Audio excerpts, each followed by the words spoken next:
We have already discussed about the type of reproduction. First is sexual reproduction and second is asexual reproduction.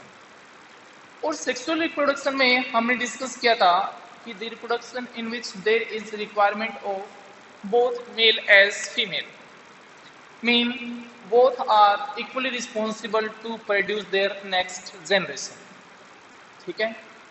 अब next generation produce करने के लिए कोई ना कोई तो स्टेप होंगे, कोई ना कोई तो प्रोसेस होगा ना. तो जो प्रोसेस होता है वो स्टार्ट होता है फर्टिलाइजेशन से. ठीक है. देखो दो सेक्स क्रोमोसोम्स होते हैं, एक मेल सेक्स क्रोमोसोम्स और एक फीमेल सेक्स क्रोमोसोम्स. ठीक है. मेल सेक्स क्रोमोसोम्स को हमने बोला था स्पर्म और फीमेल को बोला था हमने एग या ओव. अब फर्टिलाइजेशन क्या होता है कि जैसे ये मेल सेक्स क्रोमोसोम्स होंगे और ये क्या होंगे फीमेल सेक्स क्रोमोसोम्स होंगे, दोनों आपस में कंबाइन होकर अगर सिंगल न्यूक्लियाई बनाते हैं जिसके अंदर मेल और फीमेल कंबाइन हो जाते हैं, टू न्यूक्लियाई होकर, तो जो फ्यूजन होना होता है उसको बोलते हैं इसका फर्टिलाइजेशन. यानी कि एक ऐसा प्रोसेस जिसके अंदर mail and female chromosomes combine होकर क्या करें, किसी सिंगल न्यूक्लियाई में कन्वर्ट हो जाए, उसको बोलते हैं फर्टिलाइजेशन. तो देखिए write down the fusion of male and female gametes are called fertilization.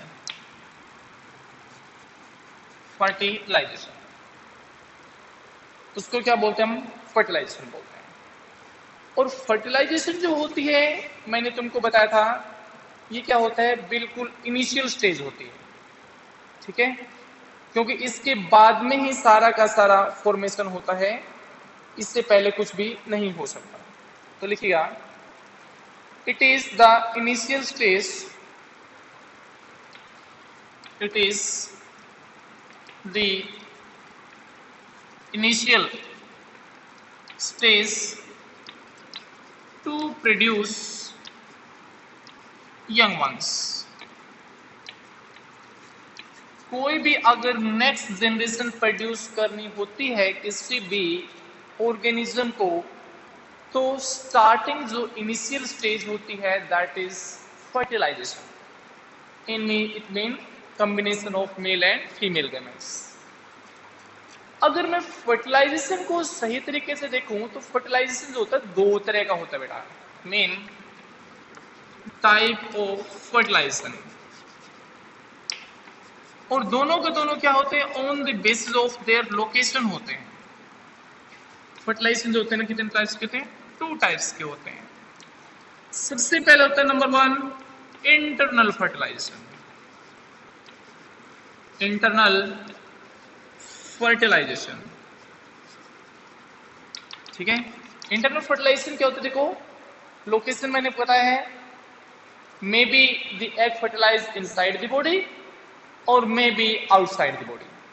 तो इंटरनल फर्टिलाइजेशन क्या होता है, जिसके अंदर जो फर्टिलाइजेशन ऑफ एग होता है वो फीमेल बॉडी के अंदर हो जाए.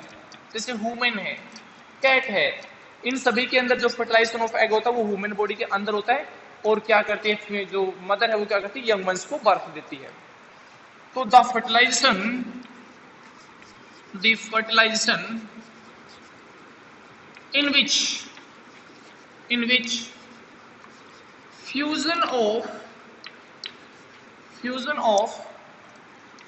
male and female gametes take place inside the female body. Main जो एग फर्टिलाइज होगा वो होगा inside the female body. For example human, cat, cow etcetera. In this organism, fusion of male and female gametes take place inside the female body, and then there is settle for a particular gestation period, mean वहीं पर अपनी क्या करता है, growth complete करता है, gestation period complete करता है। सेकंड होता है हमारे पास external fertilization. External fertilization mean external, बाहर, तो the fertilization in which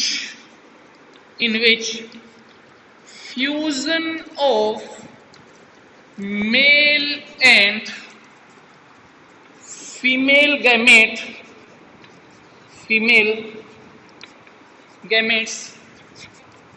take place outside the female body, mean zygote formation take place outside from the female body. The fertilization in which fusion of male and female gametes take place outside from the female body. Body से क्या हो जाए, बाहर हो जाएगा। For example अगर मैं बात करता हूं फ्रॉग, फिश एक्सेट्रा, इन सभी के अंदर क्या होते हैं, जो मेल